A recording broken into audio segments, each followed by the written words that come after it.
Now, I'm going to go ahead and share my screen, and we're going to get started. There we go. Talking about some beavers. That is not at all where I wanted to start. That is where I wanted to start. All right. So welcome to this evening's deep dive, built by beavers. Beavers are pretty amazing creatures. They have a wide range of adaptations.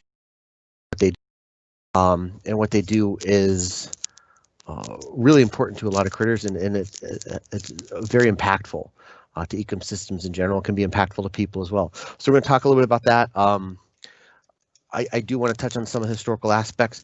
I might not get to, I probably won't get to as many as I want, and I'm going to share a book with you at the end that if you want to read more, it's fascinating, and it's a really good book, and I continue to not be able to finish it, but I've read quite a bit of it, and it's really well written. So we are going to talk tonight about beavers. This is the North American beaver, and as I often like to do, I want to get our place in the big tree of life. So we're going to take a look at where the beaver falls. And I hopefully we can all agree that the beaver is an animal, and it's a chordate, has a backbone, and chordate actually has a central spinal cord with the vertebrates have them wrapped in bones. So we are chordate and a vertebrate, and it's a mammal, and it's in the rodents. In the order Rodentia, and rodents are the largest group of mammal species, largest order of mammal species. There's 40% of all mammal species fall under rodents, so they are a very large and very diverse group, and they have some really impressive members like beavers and capybaras. So there is a lot of rodents. What's interesting is in the family Castoridae, there's only 2 extant or still living species. Which are and one of those is what we're going to talk about. This, excuse me, this member of Castoridae is one of the giant beavers that lived on in North American prehistoric times and died out near the end of the last ice age. The ironic part of this is this beaver, as large as it was, I'll give you another example of how large it is, and only because I wanted to have Justin Bieber in my PowerPoint this evening. That giant beaver is really, really big. I mean, compared to the modern beaver, and obviously compared to an average size human. But that beaver did not do any of the engineering that the smaller modern beaver does now. And so what happened was at the end of the last ice age, with drier climate, hotter climate, drier climate, the giant beaver died out because they were primarily a aquatic plant-eating species. They depended on wetlands, and as the wetlands dried out, because they were not, they did not change their landscape as our what we consider our current beaver. They did not survive. There is some evidence. Some people will talk about the advent of the Clovis people in North America because they're the timing of the demise of the species of beaver does coincide with that. There is some overlap, but I think it's primarily thought that the reason is actually climate change, and that they were not able to adapt because they depend on wetlands which dried up as a result of the changing climate. Happy thought to start there. Here we're going to talk about some more near extinctions as well. So these are the only 2 species of beaver that you will find on the planet right now. The one on the left, Castor fiber, is the European beaver, and the one on the right is Castor canadensis, which is our North American beaver. The North American beaver tends to be larger, and in fact it is the second largest rodent in the world to the capybara of South America. If you were to look at the 2 species, I'm going to go back for a second and go forward for a second. There's a lot of similarity between the 2 species, and superficially they look very similar. When if you get down into the measurements, the shapes of the nostrils, the measurements of some of the legs and some of the limbs, and look at some of these other bits and parts, you'll find a lot of very slight differences. It really does add up. But one of the biggest differences is that the American beaver only has 40 chromosomes and the European beaver has 48. So they are very much different species, and they're incompatible. They would not be able to breed. I read a little note that In Russia, there were 27 different attempts to hybridize the two species of beaver. I'm going to assume it wasn't 27 matings, but it was actually 27 different projects where they tried this, and they were unsuccessful except for one stillborn kit out of all those attempts. So they're just not compatible as a species. That's actually pretty important because if you look at the current range map of the two species of beaver, this light blue here is the North American species. You'll notice there's a little bit of light blue up here and here in Europe, and there's actually some down here in Patagonia. These down here in the southern tip of South America and these over in Europe are both introduced populations of American beaver. And then all this red is the European beaver. I feel it's probably pretty strong. I couldn't find a map that showed historical range and occurrence, but I'm fairly certain that that splash of red would have been much bigger several hundred years ago than it is now.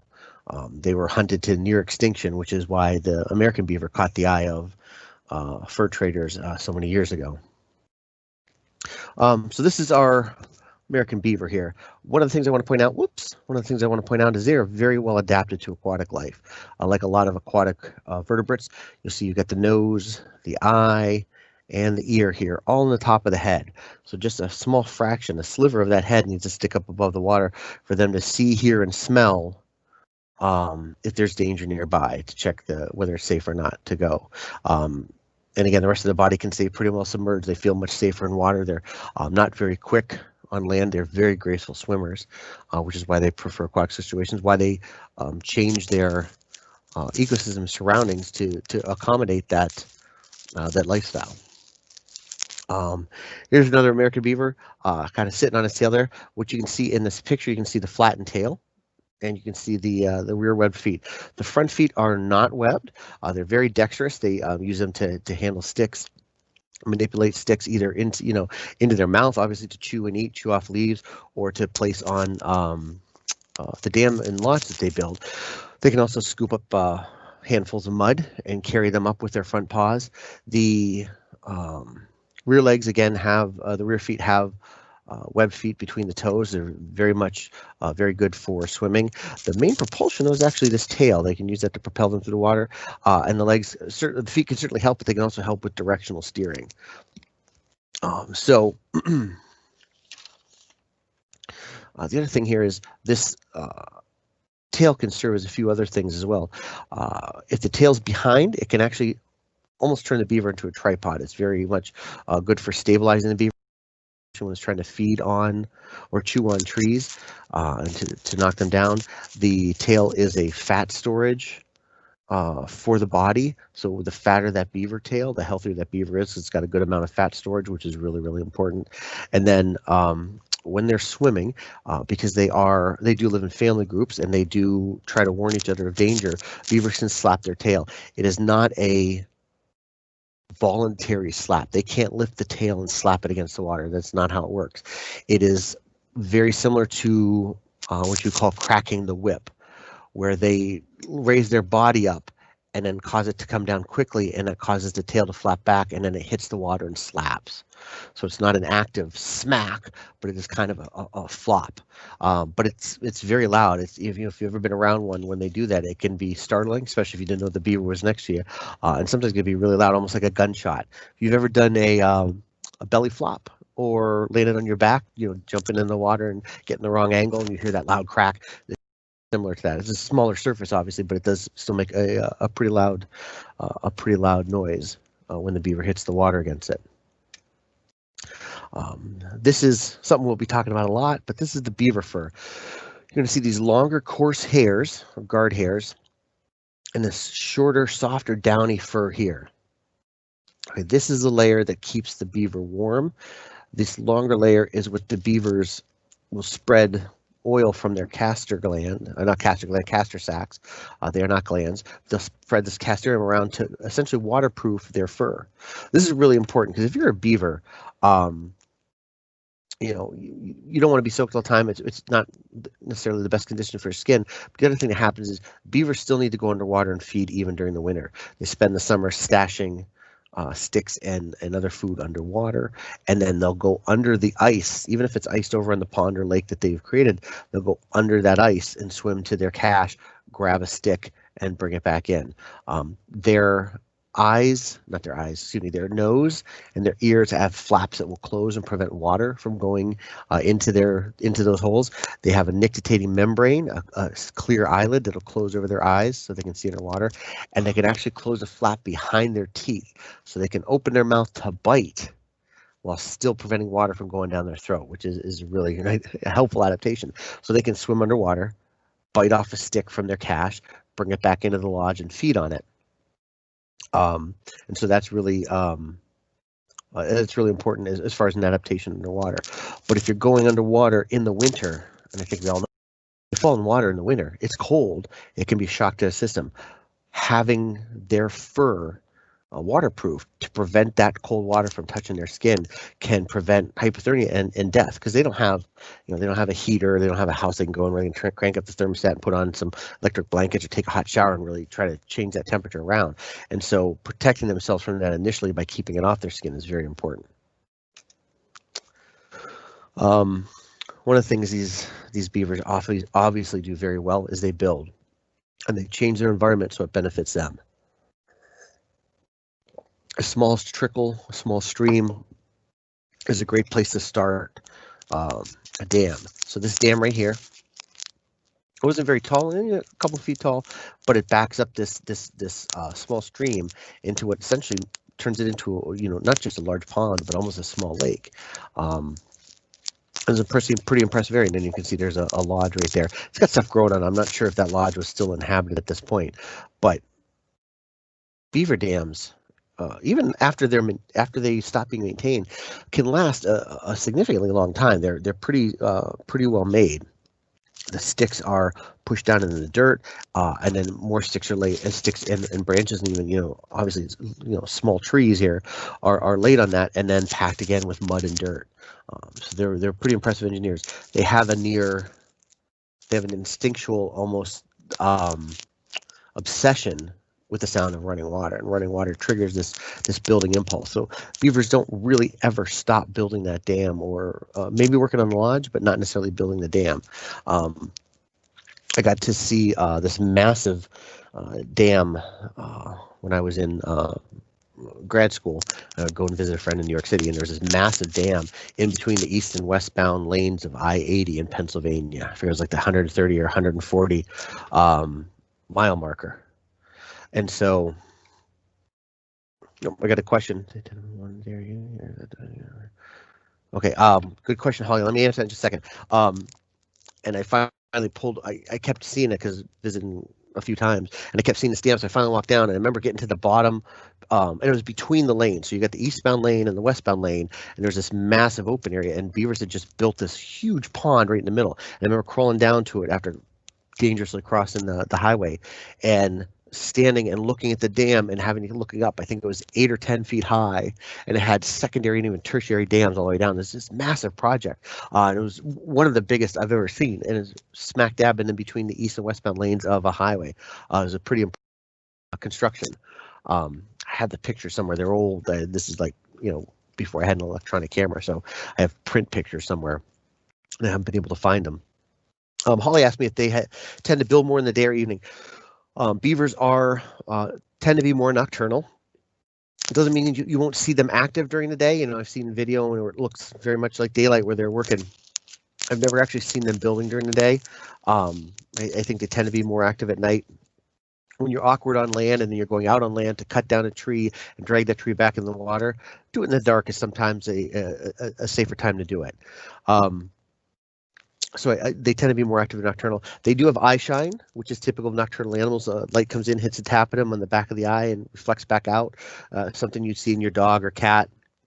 You see it in deer, otters, alligators, owls. Lots of nocturnal animals have that eye shine. Beavers have it as well. So their eyes are definitely adapted for working at night.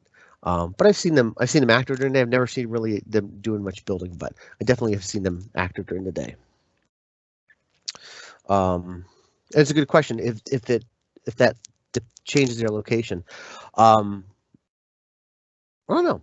I don't know if their location actually changes their activity during day or night as far as building the dam and the lodge.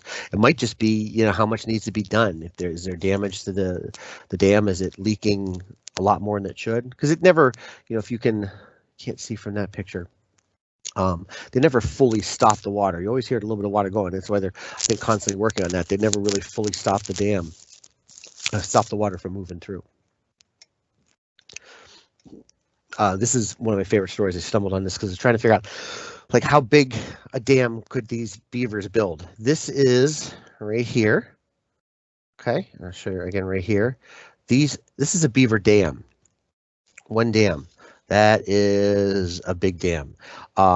This was discovered by a researcher who was looking into the effects of permafrost. This permafrost study is doing. This is, I believe, the Northwest Territory. It is in Wood Buffalo National Park, and this is Canada. Like I said, I think it's the Northwest Territory, and this structure right here is a beaver dam. It is more than twice as long as Hoover Dam. They measured it to be about 2,790 feet long. Somebody tried to get out there to look at it, and I think it took the guy like a week to get there from like the nearest road to get out to see this dam. I think I have a picture here. Come on. There you go. It's pretty impressive. So again, hopefully you can see my mouse. This is all Beaver Dam. Okay. The pictures, there was an image in 1975, and then the picture from the article where I found this in was 2007. So that's 32 years. It's over 3 decades, and they thought there was probably at least 2 beaver families working on this. Beavers are monogamous. They will have young. The young stay around till they're old enough to help do repairs on the dam and the lodge. Oftentimes the young will help stay and start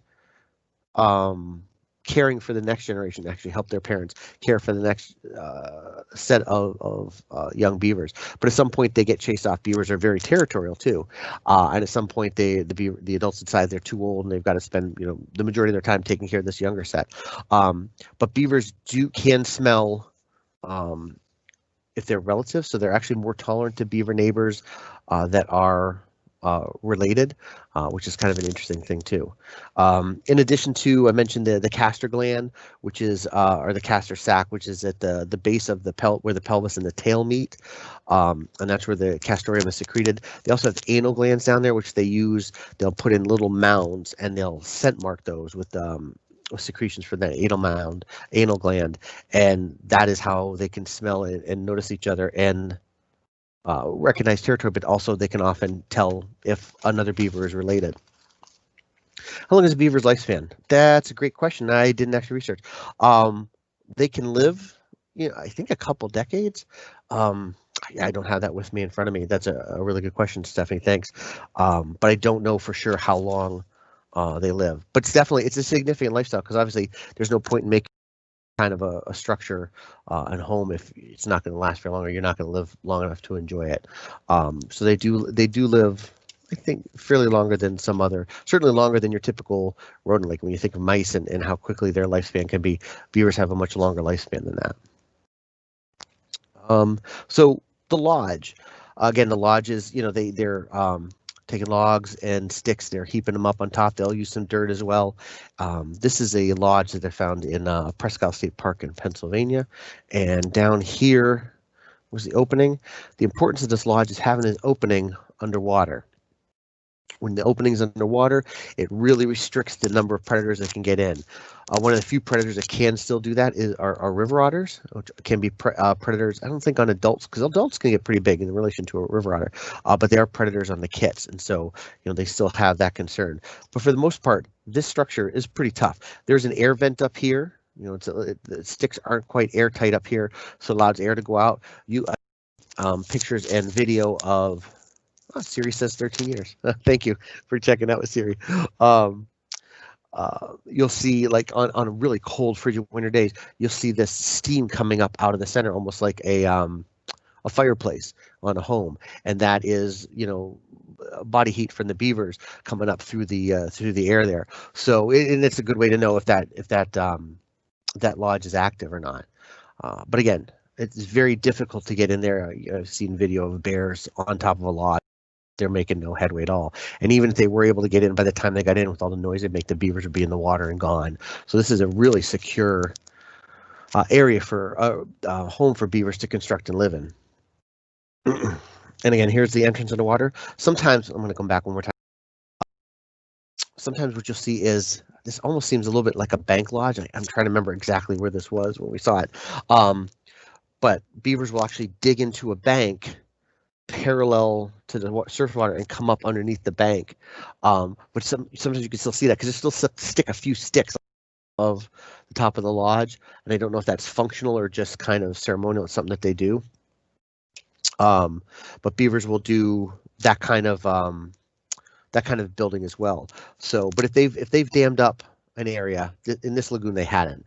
But if they've dammed up an area like a really big, stopped up like a stream into making it into a lake or pond, typically that lodge is located somewhere more central in that that waterway, so they can take advantage of the amount of water they have and keep predators from getting on there.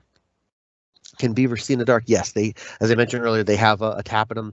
They have reflective eyes, so they have eyes that are better adapted for seeing at night. That they see better black and white and gray than they do color. Inside of a lodge, see that opening right there. Inside the lodge, there is a shelf in the middle of it. Here, I got a fantastic, my favorite diagram I've ever seen of a beaver lodge. Because I only bring you the scientific best here. So you've got, they've built up the logs and they've created this kind of dome. There's the logs are a little looser here in the middle as an air vent.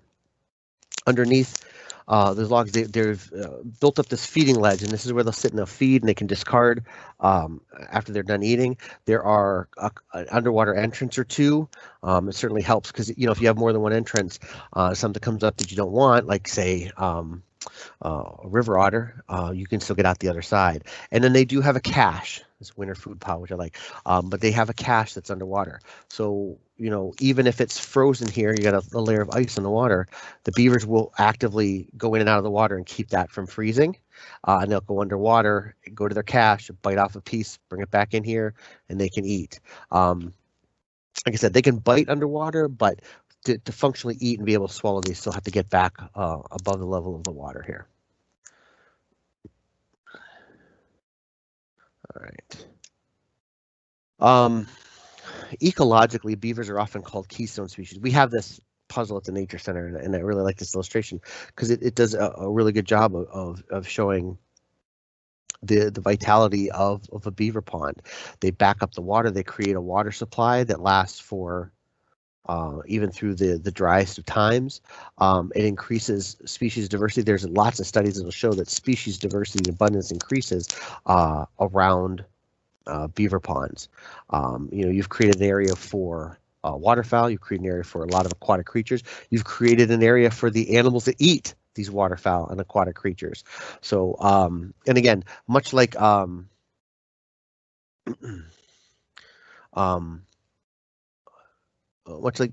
alligators do something similar, where they will wallow and create these deeper areas, depressions. So during the dry season, there's still water there. That's very much to make sure the prey is still coming to your watering hole. These can sometimes concentrate wildlife. So it's a really important. The beaver is a really important part of the ecosystem. That's why they're often called a keystone species. The keystone on an arch was the stone in the center at the top. It held all the other stones from falling, and so that was a really important piece. And that's the theory behind beavers, prairie dogs, gopher tortoises. These are all animals that increase the quality of the habitat, and that's why they often get named keystone species. Otters are unfriendly. They can be, Shannon, to young beavers.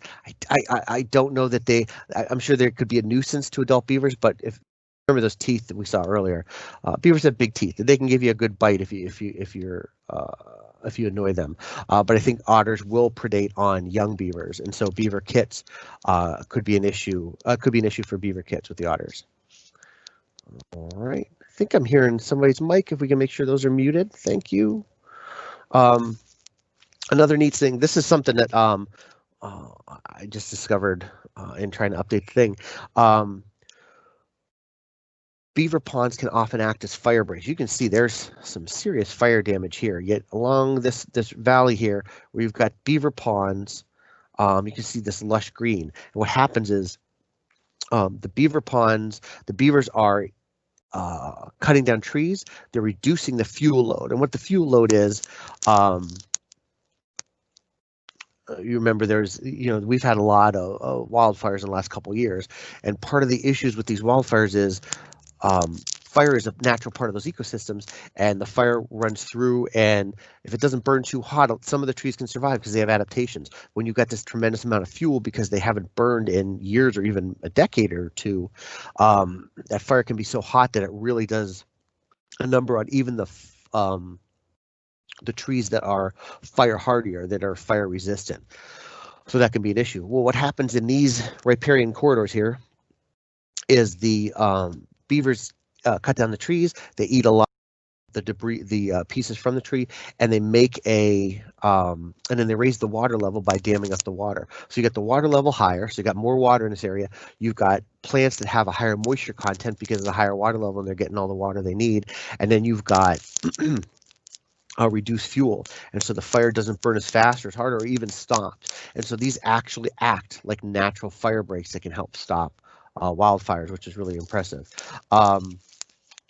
There was, I didn't write that down, but there was a neat description of this. Somebody wrote about how being near a beaver dam saved his family's home during this wildfire in 1959, and it was these three things that they thought, those three instances, that helped reduce the intensity of fire around their home, because the fire couldn't burn as hot because of the increased moisture from these beaver ponds. There was another research thing that showed that riparian corridors that are within 100 meters of a beaver pond are less impacted. They essentially are buffered from wildfires better than riparian corridors that do not have a beaver pond within 100 meters. So, all that said, we talked a lot about these beavers here. So let's say you trap a beaver. What are you going to get from the beaver? Well, obviously the fur, and we'll talk about that a little bit more. You get the tail and the beaver meat, and you get the castoreum. These are all parts that can be used. So the beaver is kind of a bonanza. And we're going to talk a little bit about farmland too, because that's an important piece that happens after the beavers have been removed.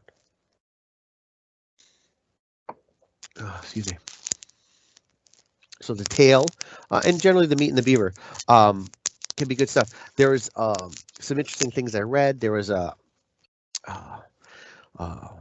an unsubstantiated piece that said the Native Americans would cook beavers. The tough thing with beaver is just like, imagine, I've read stories about how skunk fur was used to finish off mink coat, because they have very similar fur, and if you dye that white stripe out, nobody knows the difference.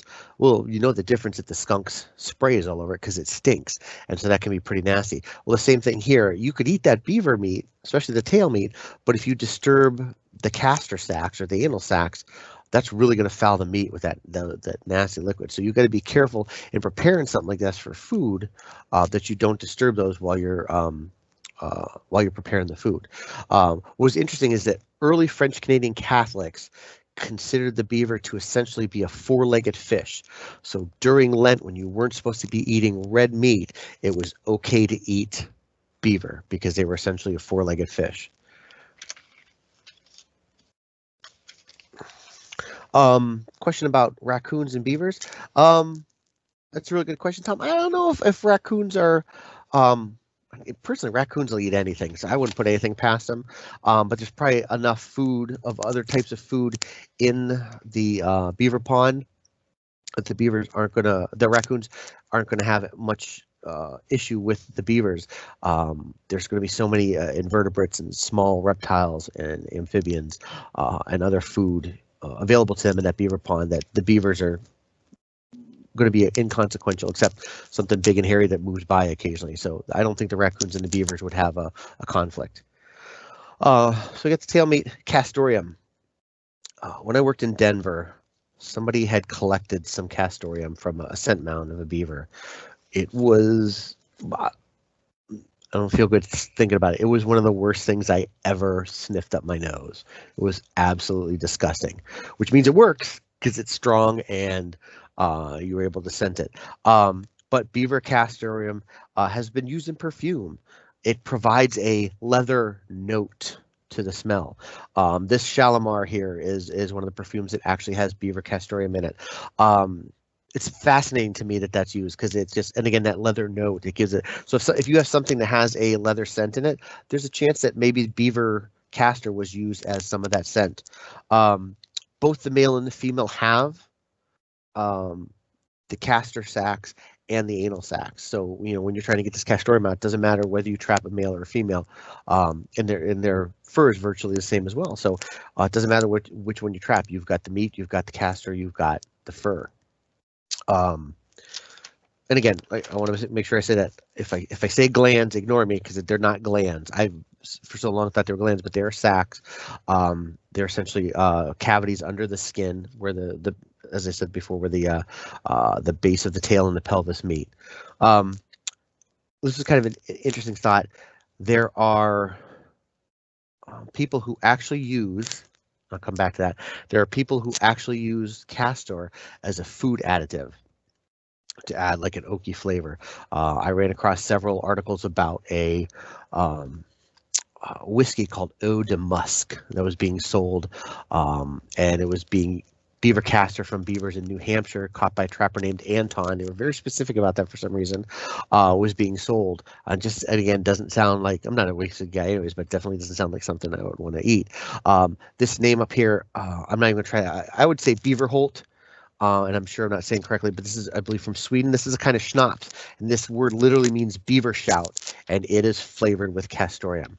As you might imagine, castoreum is not a very popular food additive. It is used in some very specific things, but only about 300 pounds of it are sold annually as a food additive versus something you might have heard of like vanillin, just sold 2.6 million pounds annually. So slightly big difference in popularity there. But we wanted to talk a little bit about fur. This dapper young gentleman here is Oscar Wilde. I believe his beaver coat was actually pretty famous. It was his trademark style. As you noticed, earlier I showed you the beaver fur and the two different layers. It's nice and toasty warm. It also looks good. This was a very popular style at the time, both beaver coats and beaver hats. Unfortunately for the beaver, and so they had a process where they would carrot, this is the name of the term, the fur and make it more pliable, and that's what they would use. And so this was a really popular thing. Unfortunately for the beavers in Europe, it became so popular that the beavers faced extinction in many areas. We still have beaver in Europe. I'm sure their range is currently a former shell of what it is. And again, there's habitat loss and other things like that as well. But they were hunted pretty severely and pretty close to the brink of extinction as a result of this fashion trend. I'm going to show you a couple of nobles here.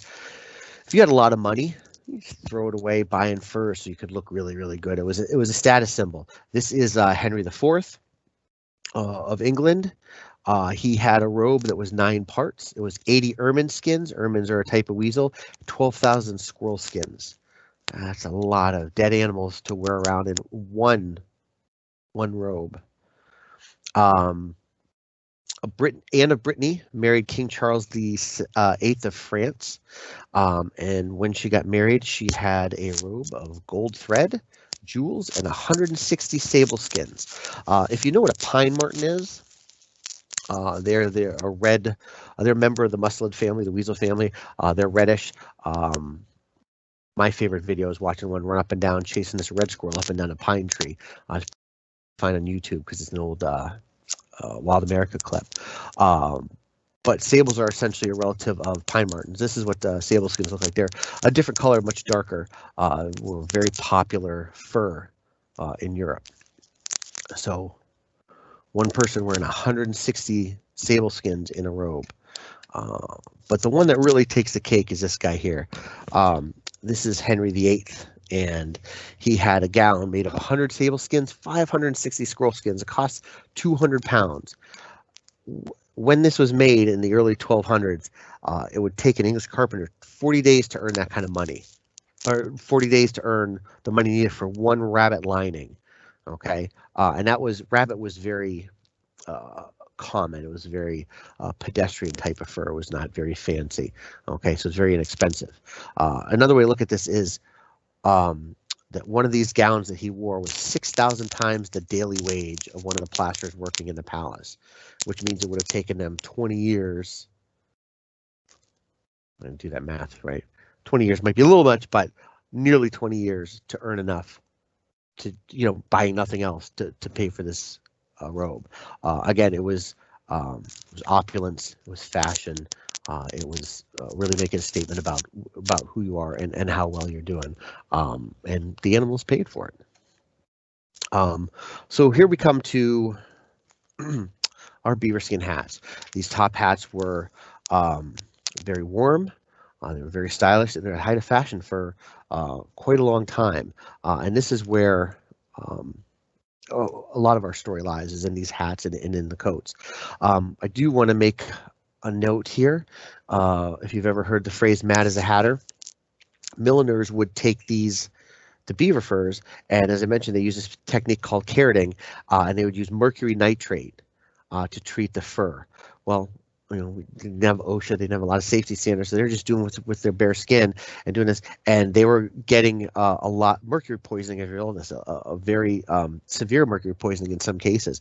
Could cause slurred speech, tremors, stumbling, even hallucinations.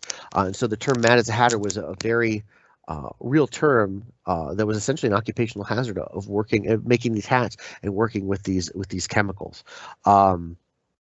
What's interesting is this was banned. The use of mercury nitrate was banned finally in 1941, I think by the General Health Administration or something similar to that, whatever it was called at the time in the United States. But this wasn't to be nice or to really look out or take care of people. This was done so that they could use the mercury nitrate for the war effort, and it wasn't getting wasted on hats. So I thought that was an interesting note there. As far as a historical tie, I don't know if anybody recognizes this name, Thomas P. Boston Corbett. He was apprenticed as a hatter as a young individual. Definitely had a lot of exposure. He was considered eccentric and deeply religious. He joined the army. While he was in the army, he shot a gentleman named John Wilkes Booth, despite orders not to, and it was thought that he was essentially charged with this, but then given a pardon, and it was thought that part of the pardon was because of his history with this eccentric behavior, which is maybe a result of being a milliner. Although the person that pardoned him also referred to him as a patriot again for shooting the assassin of Abraham Lincoln. He went back into millinery, into being a milliner or a hatter after the army for a brief time. He had a rough life. He had a wife. She died in childbirth. He was despondent. He found the bottle, and then he found religion, or religion found him. And it's thought that some of his religious fervor was as a result of this. He eventually had such issues with reality and hallucinations that he went into an insane asylum and eventually disappeared. And after he was released from this asylum, nobody knows where he appeared. But again, it's thought that his shooting of John Wilkes Booth was a result of essentially being mad as a hatter, having this mercury poisoning that affected his neurology. So there's a little historic note about those beaver hats. And the last thing, as I alluded to earlier, when you trap the beavers and you remove them to this area, if you can clear that dam out and drain this land, there are, not to be too crude about it, but lots of critters pooping in that water. And so you've essentially got a very nutrient-rich soil underneath there that if you could adequately drain that water and plant on there, you're going to have really rich crops.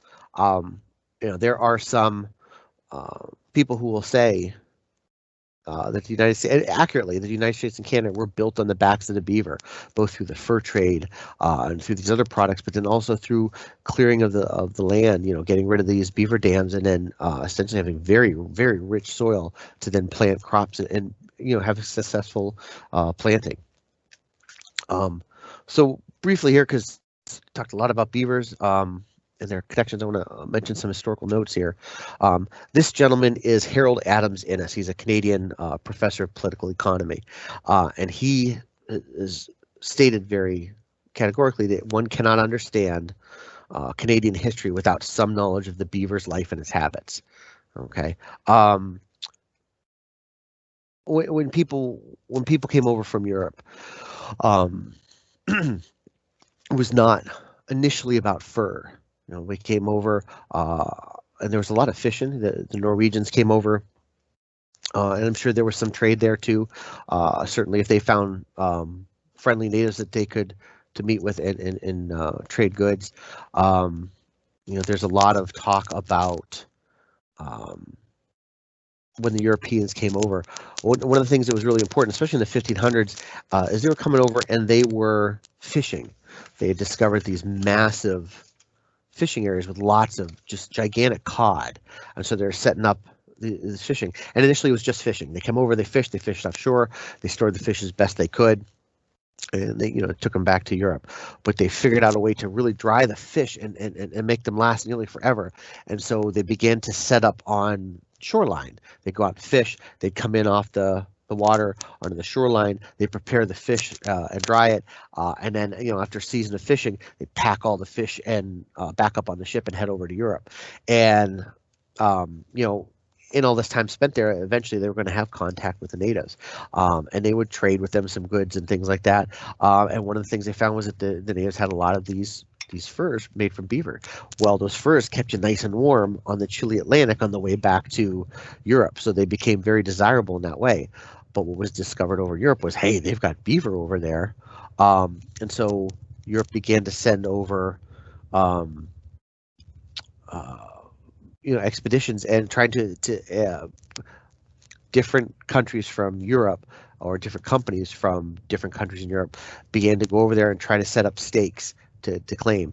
You know, there are stories of people coming over to explore, and the Native Americans chasing them down, trying to trade with them because they had these trinkets and things which, you know, people would often look at today and think, wow, we really cheated the Native Americans out of you know, these beaver furs and other things. They had an abundance of them. To them, these items were very low in value. But what the Europeans were bringing across, which they eyed, all these different things, were very important to them. So in many ways, both sides thought they were getting the better part of this bargain. And so that's why they were so agreeable to trade. And it was during this time that certain Native American tribes would actually begin viewing beaver skins differently from, you know, the beaver as I think occasional source of food and fur to, hey, we need to start catching more beaver and have these pelts ready for when these visitors from the other side of the ocean come over, when these Europeans come over, so that we can trade with them to get the things that we want, because this is what they want. And this was essentially the beginning of the fur trade, was right here, you know, when they went from fishing offshore to fishing onshore on some casual trading to what would eventually become a massive industry and essentially the impetus for American westward expansion. You know, so, you know, we're looking at we're looking at the 1700s. You know, everything in blue is French territory. Everything in red is the territory of Great Britain. And you can see here, you know, when you have the coast here, which you want to be shipping stuff back over to Europe, this is pretty important. You got to go a little further up north here. And it can get cold up here in the winter. Britain and France have staked out a lot of trapping. Spain's got some territory down here. I don't think that was nearly as not that beaver isn't down here, but I don't think the quality of the beaver fur from the southwest of the U.S. Was considered as good. And again, the other thing that's really important to remember is, you know, they're trying to catch the beaver during the winter. You want to be out there and trapping the beaver in the winter when they have that thick winter fur coat, so that you're getting a really lush coat. You don't want summer coat. That's not going to do you any good. But as you can imagine, you know, in these areas here where you've got the red and the blue meeting, there's a lot of tension. You know, in the days of pre-GPS and I don't know how much surveying they were doing, there was, I'm sure, a lot of discussion over who had what area and whether you could be trapping there or not. And the French voyageurs, who had a rich history of traveling through Canada and trapping and collecting furs. And then as far as American history, you've got the mountain men and the trappers that went out west. You'll find if you look at the right kind of maps, you'll often see that in these territories, you'll see these outposts and this expansion out west of these trap lines and these supply lines, and where there was an outpost, where there was a place where trappers brought in the furs and replenished their supplies and went back out, those outposts eventually became, cities and important areas. They had these things called rendezvous. This was a mountain man rendezvous. Excuse me. A fur trading company would announce, we're going to meet in this area spring and summer. So this is an area to bring your furs in. We'll buy the furs off you. We'll have supplies and things that you can exchange, the furs for, or just buy outright. So they would bring whiskey, they would bring supplies, and the mountain came up. It was essentially, a big trading fair or expo, and this was really important. We did a whole unit on this when I was in high school, and I remember we made so much fun of our teacher for this. And, I'm embarrassed to realize now 20, 30 years later, how important that was as an ecological moment, but also as a historical moment in the country. It was a really big deal. And again, it was the search for these furs, and Beaver was chief among them. Beaver wasn't the only fur, but Beaver was certainly chief among them that drove this westward expansion. It's also important to know, so I'm going to go back here a little bit. In some of these areas where you had Native Americans begin this trading with the Europeans, this was an area, these Native Americans could establish some actual real political influence, and they were really important. And so, and again, and the meat behind that political influence was the economic importance of what they had to offer. One of the things that I learned while researching this program, which I didn't know, we always learn about the Pilgrims in grade school. We make the little black hats with the buckles, and we talk about the first Thanksgiving and all those different things. But one of the things they never talked about was the importance of beaver fur and beaver pelts in particular as essentially the economic lifeblood of that colony. That the beaver hadn't been there, if they hadn't been able to trade with the natives for that beaver, that colony would have failed. They come over for religious independence, and that was really important. But they were sponsored by a company, and they needed to produce some economic results. And the way they did that was through beavers. Here's a good example of the expansion of the fur trade, these fur routes, and all these different outposts and places where they could meet. Again, I can't overstate it. There's I have a book here I'll show you at the end. There's such a rich history, and I spent 30-40 minutes talking about the beaver, and rightly so for what it offers and why it was such a resource.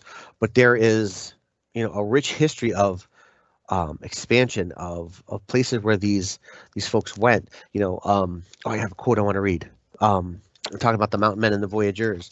What was interesting, this is a quote from Arthur Buffington. He's in a paper he presented to the Colonial Society of Massachusetts in January 1916. But I think the sentiment behind it is really important. When we look at this map, we think about the voyageurs, we think about the mountain men. The history of North American expansion might almost be written in terms of the fur trade.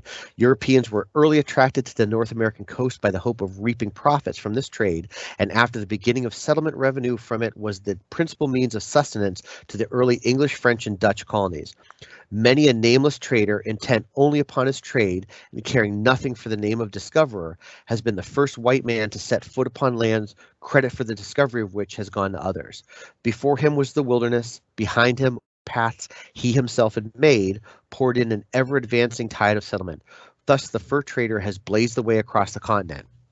Whether you think that's a good or a bad thing, it's pretty amazing that essentially this is what, this animal, or a set of animals, because again, it's not the only fur trader, but we're talking about beavers.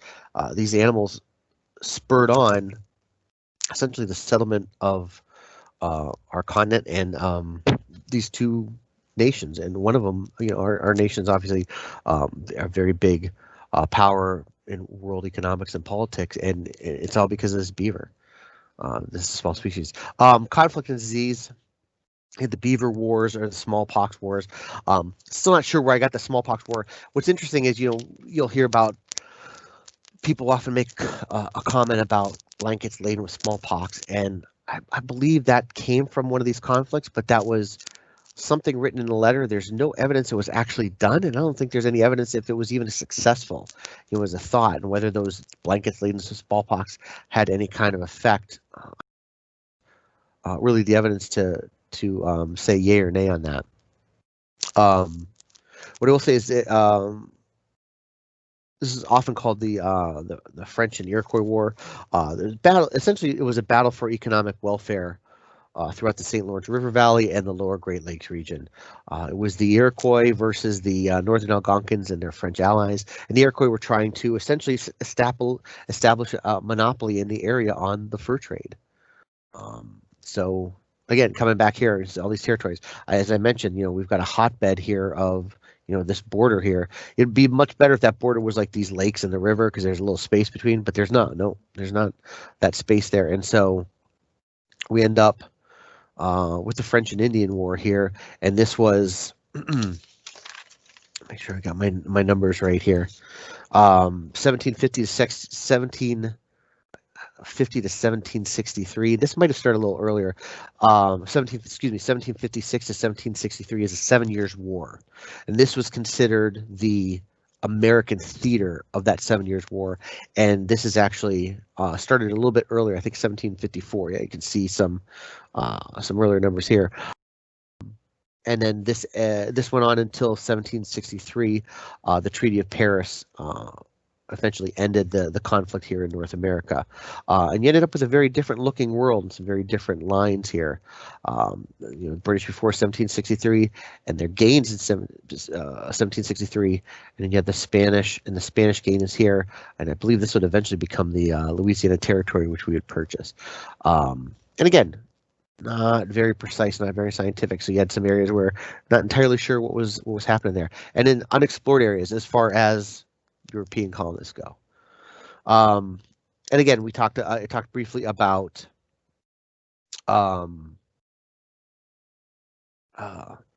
disease. One of the diseases that did get spread through the indigenous people over the years with the voyageurs was TB. The voyageurs were in and around for like over 150 years here among the indigenous peoples, but the tuberculosis did not actually break out until after the fur traders had ceased their visits. And what they think the reason is when you had Native Americans then confined to reservations, and the conditions there actually made it more conducive to outbreaks. Because you have a lot of people in a small amount of space, and it's not as easy. I think we all are familiar with terms like quarantine now, and having that space and being able to stay away from people or have people self-quarantine, so if they're contagious, stay away. And you didn't have that, and that's what happened here. So it was, there was a lot of positive and negative, depending on which side you want to look at it, that happened from the fur trade. Certainly not a lot of positive if you're the beaver or some of the other fur-bearing mammals. A lot of economic development, but also a pretty deep impact to the Native American community as well. One of the biggest issues is when eventually you had to know this was coming. Someone was like, I don't know if I like these hats as much anymore. You had silk hats, which began to become very popular. You also had an influx of fur of nutria. These are nutria, which is essentially when you talk about the fur trade, that's what they're called. But they're also called coypu, C-O-Y-P-U. These are from South America. I think their fur is inferior, but it's also cheaper. So you get a cheaper hat. So that drove the price of beaver down. Again, it was falling out of favor with silk hats. And so eventually you had a collapse of the industry. Okay. By the mid-1800s, changing fashions in Europe brought about a collapse in fur prices. This was great. I wrote happy ending with a question mark. It's great if you're the beaver. It's great if you're the fur-bearing mammal. But this was devastating to many communities. And I think what's really important here is, I mentioned earlier, you had some political influence. Many Native communities lost that influence almost overnight the minute they didn't have something else to trade for. You're focused on this one resource, and suddenly the resource isn't worth anymore, and people don't want it. And you have communities that are plunged into poverty and lose the political influence they once had. So it was devastating to those communities as well. And it was certainly devastating to several companies. The American Fur Company, I think, might have folded as a result of this. Astor, who ran the American Fur Company, sold it in two parts because he saw this coming. He saw the end of the beaver fur boom coming, and he got out ahead of time, and he did okay. But I don't think either of the two offshoots of the American Fur Company did very well after the collapse of the beaver fur trade. I don't know if you guys have any questions. I want to get out of here, show you real quick. Stop sharing my screen if I can figure out how to do it.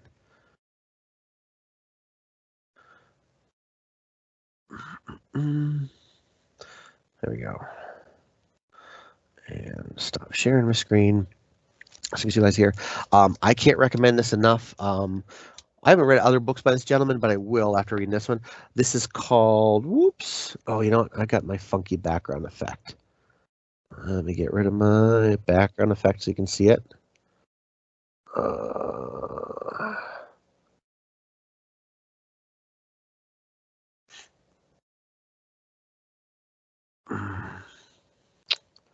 I got I'll eventually get better at this. Okay, here we go. Do I want to leave? No, I don't want to leave. And none. Fly. There we go. This is called Fur, Fortune, and Empire, The Epic History of the Fur Trade in America by Eric J. Dolan. It's fascinating. You know, a lot of some of the anecdotes that I talked about are from in here. I wish I'd read it more, but I feel like if I read this all the way through, I'd be like, we're going to do a 7-part series on the fur trade in North America. There's that much fascinating information. You know, a lot of their names that you'll recognize that are affected by this. You know, it was very much an important industry at the time. Again, certainly for the Beavers, it was a big deal, but there's a lot of people that made a lot of money off of this as well. I'm gonna just check here, see if there's any questions. Oh, thank you, Connie. That was very nice.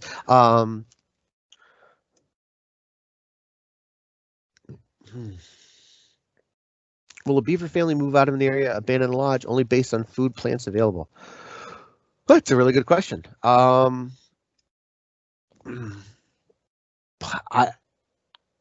Possible. I just read something where, you know, they talk about if they'll just completely decimate the area of trees, and they don't. You know, there'll still be food left available. But my guess would be, you know, if they do run out of food, yeah, maybe they do have to go somewhere else, or maybe they stay there regardless of it. I don't know. That's a really good question. That'd be something I have to check on there, Tom. But that's a really good question. I don't know if they would be because it's a lot of work. You know, just like you walk out of your house because you got crickets in it, and it's like it's too much noise. Obviously, you know, running out of food's a bigger deal, but that's good. Oh, Peter asked a really good question. Thanks, Peter. I think beaver population, you know, there's never a really good way to historically estimate beaver population. He does mention some historical numbers in here and says they could be over or underinflated. You know, there's a lot of guesswork in that. I think beaver numbers are still low. And again, there's just not the habitat there was before the fur trade began. So you have to have less beavers now than before. I grew up in northwestern Pennsylvania, and I remember stumbling across a beaver dam once in this area near where I lived, and I was like, "There's beaver here!" I was like stunned because this is something you saw in Mutual of Omaha's Wild Kingdom. You didn't see it, in, you know, half a mile from my house. But a lot of the beavers and I spent 10 years working in Ohio, and I know a lot of the beavers in those areas, especially like I think Ohio, maybe even Pennsylvania, were extirpated. And so you had reintroduction efforts and you had beavers move in from other areas. And so a lot of the beavers we see now are either a result of one or both. And I think beavers are doing really well. They're I don't know if they're protected, but I think there's a lot of interest in them. A lot of, people know a lot more about them. I think they're certainly better than they were in the 1800s near the end of the fur trade. I think they're definitely recurred. But there are, I think, several states where they were extirpated that they're now there and in significant numbers. We have one in, somebody mentioned in the, Sparrow Pond in the comments here. We have one in Sparrow Pond in Arlington. I mean, who knew? It's fantastic.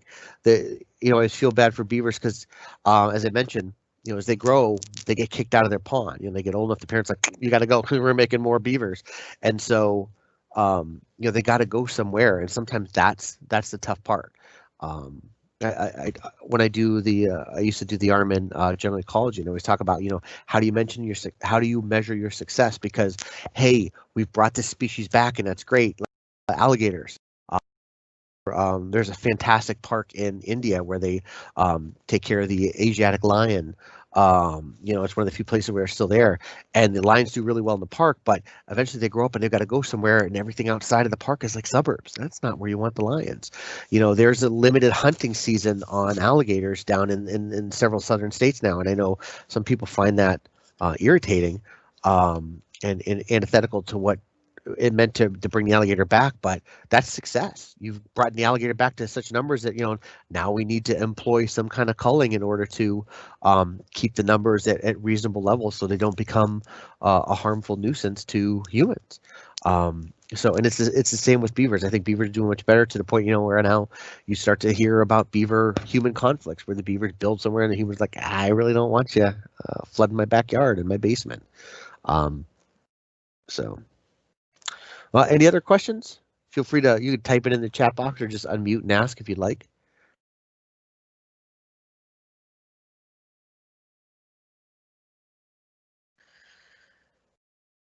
Going once. Going twice. Do other animals eat straight up tree like beavers do? So beavers don't eat the whole tree. What beavers will do is first they chew the tree down, and then they take the piece of the tree, they use it to build their lodge, they use it to build their dam. Beavers eat the cambium, which is the layer underneath the bark. That's the growing piece of the tree. The inner part of the tree is the heartwood, which is usually dead, so it's not very tasty. So they're just eating that layer of tree underneath the bark, and that's the really good juicy stuff. During the summer, spring, summer, early fall, they're going to eat a lot of aquatic plants and some other softer stuff. The trees are really about building the dam and lodge and stashing food for the winter. So it's kind of like, you know what? I really like Doritos, so I'm going to eat the Doritos now. I'll eat the saltines during the winter. So the tree is not as tasty, and that's what they save for their winter food. And it might be just that it stores very well. It stores better too. How many beavers are living in Sparrow Pond? I have no idea. My guess is there's probably at least two because, if they've moved in there and they're building, that there's probably a mating pair. Family of 4 youngsters. So yeah, there's definitely a mating pair. Very cool. Thanks, Tom. I'm not over by Sparrow Pond, so I don't know as much going on. Are there any other known beaver families in Arlington outside of Sparrow Pond? I don't know. That's a really good guess. I don't know where they're. I don't know.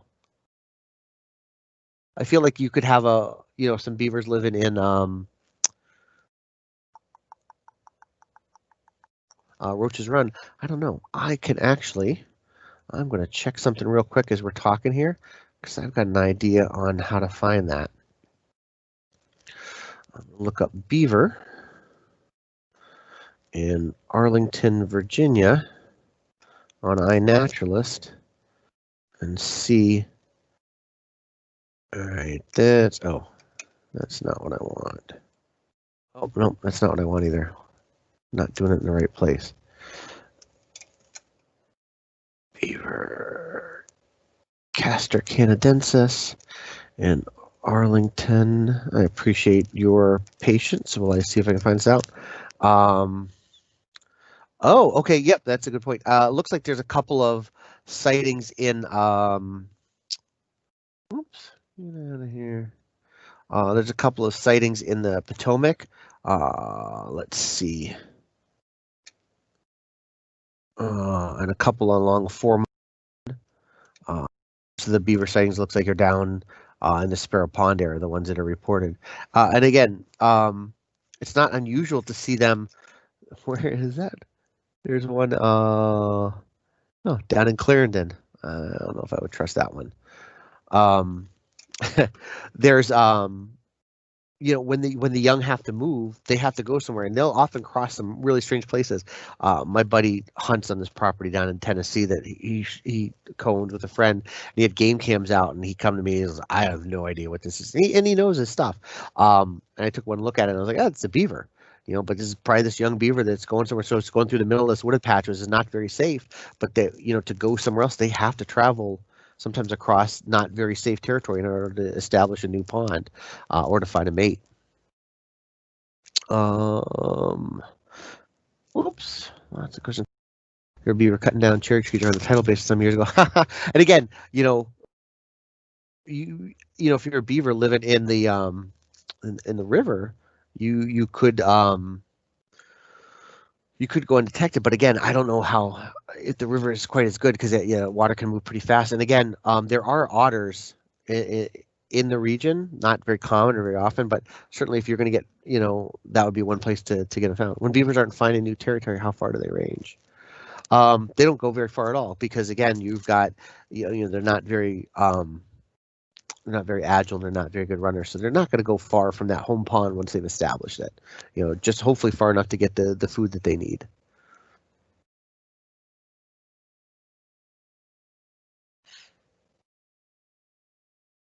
Anyone else?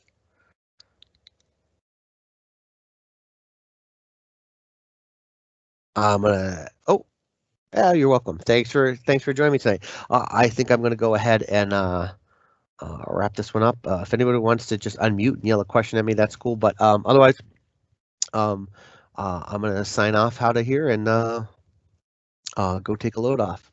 Oh, you're welcome. I appreciate all of you coming here tonight. I really enjoy talking. So just happy that there's someone here to listen. So I appreciate you guys very much. Well, thank you. All right, everybody have a good night. And oh, quick promo: the winter schedule's out, and there's 3 more deep dives by me, and there's 3 more presentations by Maddie as well. She doesn't call hers deep dives, but they're there. So there's more stuff to sign up for in the winter, December through February. So again, thanks everybody, and then I'm just gonna go ahead and hang up.